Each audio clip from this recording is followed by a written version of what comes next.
Halo, perkenalkan nama saya Marta Romaito dengan NIM 210305034 dari Prodi Ilmu dan Teknologi Pangan, Fakultas Pertanian.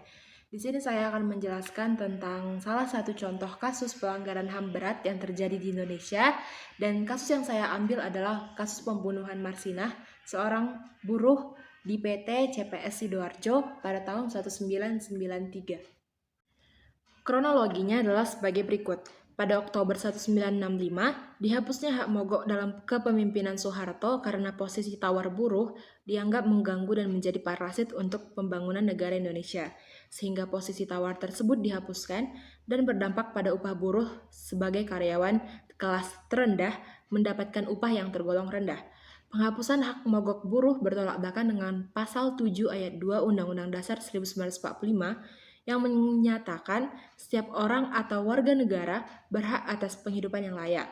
Namun pada masa pemerintahan Soeharto, sistem pengupahan jauh dari kata sejahtera. Pengusaha menganggap buruh tidak memiliki hak untuk mengajukan pemogokan kerja dan kenaikan upah karena tidak akan mengurangi daya saing ekspor. Pemogokan kerja dianggap mengganggu jalannya pemerintahan, sehingga pemerintahan Soeharto memberikan intervensi yang sangat ketat dengan campur tangan militer agar tidak ada pemogokan buruh. Namun hal itulah yang mendorong para buruh berani untuk memberontak dengan cara pemogokan kerja seperti yang dilakukan oleh buruh PT CPS di Porong, Sidoarjo. PT CPS merupakan pabrik yang memproduksi arloji dan jam dinding. PT CPS memperkerjakan 500 orang buruh dengan upah 1.700 per hari, dan hal ini melanggar SK Menteri Ketenagakerjaan nomor 50 tahun 1992 yang menyebutkan upah yang diberikan kepada buruh adalah 2.250 per hari. Peristiwa ini dimulai pada Senin 3 Mei 1993 saat buruh melakukan aksi mogok kerja. Pada pukul 9 pagi, Koramil 0816-14 Porong, Muspika, Kendepnaker, Polres, DPC SPSI Sidoarjo mulai berdatangan. Manajer administrasi PT CPS meminta daftar nama buruh yang dianggap sebagai provokator. Marsinah berperan aktif melakukan negosiasi dengan pihak manajemen PT CPS Porong Sidoarjo dengan 12 poin diantaranya: kenaikan upah, tunjangan kesehatan, tunjangan kesejahteraan, cuti haid, cuti hamil, upah untuk pegawai lembur, jaminan kesehatan, THR, uang transportasi, dan uang makan. Jumlah buruh yang melakukan aksi mogok kerja sekitar 150-200 orang buruh. Tetapi PT CPS malah melakukan PHK terhadap 12 buruh yang dianggap sebagai provokator. Hal ini semakin menyulut emosi Marsinah dan kemudian memberikan ancaman melalui surat yang berisi ancaman karena PT CPS sudah melakukan produksi ilegal. Kemudian, Kodim memanggil 10 orang buruh yang melakukan aksi mogok kerja. Marsinah yang mendengar hal tersebut menyusul teman-temannya. Di sana Marsinah melihat teman-teman buruhnya disiksa dan dipaksa untuk tidak bekerja lagi di PT CPS.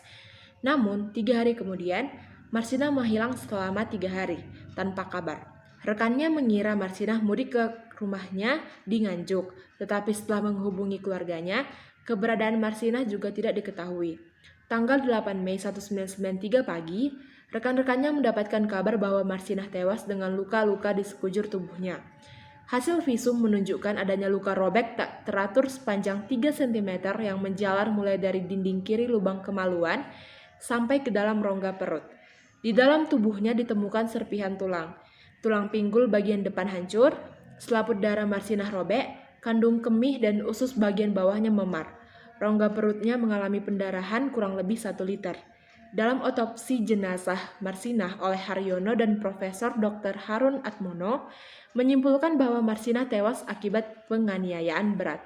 Marsinah diculik oleh pegawai yang bekerja di PT CPS yang bernama Suprato dan disekap serta dibunuh oleh Satpam PT CPS yang bernama Suwono.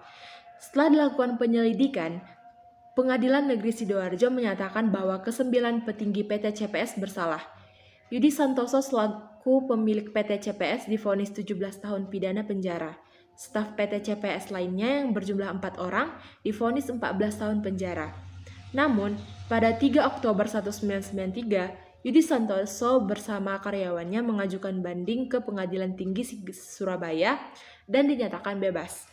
Kematian Marsina tidak menemui titik terang dan belum jelas karena ke-9 orang terdakwa telah bebas dan belum terungkap siapa pelaku sebenarnya. Demikianlah hasil penjelasan saya mengenai contoh kasus pelanggaran HAM berat yang terjadi di Indonesia. Jika ada kesalahan kata, saya mohon maaf. Terima kasih.